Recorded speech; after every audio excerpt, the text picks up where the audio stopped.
हाँ जी, बिल्कुल ऐसा है कि सीपीओ सरफराज अहमद फल्की की हिदायत के बाद डीएसपी कैंट खालिद गुजर की वरवल अंगेज़ क़यादत में एसएचओ अरूब पुलिस ज़ुबैर सियार और चौकी इंचार्ज आरम चौक क्राइम फाइटर इम्तियाज़ शाहीन की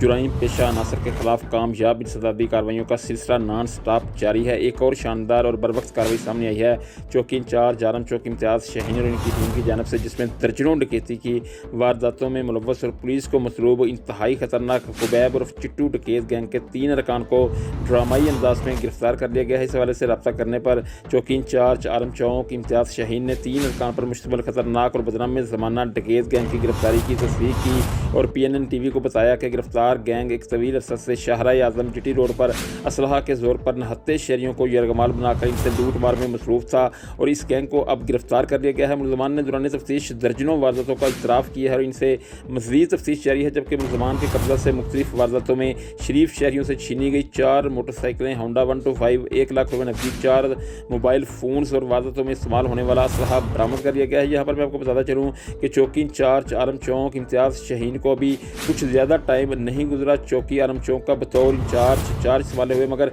एक मुख्तसर तरीन वक्त में मसरूफ़ की जुराइम पेशा अनासर के खिलाफ बेशुमार कामयाब इंसदादी कार्रवाइयाँ अब तक सामने आ चुकी हैं और ये सिलसिला जारी है। एक बार फिर और क्लास कारकर्दगी का मुजाहरा किया गया है इनकी जानब से, जिस पर शहर के अवामी समाजी हरकों समेत ज़िंदगी के दीगर शुबा हजात से वाबस्ता शहरियों ने खुसूसन मुज़य्यन मुकदमा ने अरूब पुलिस को भरपूर खराज तहसीन पेश करते हुए CPO सरफराज अहमद फल्की का शुक्रिया अदा किया है। जी।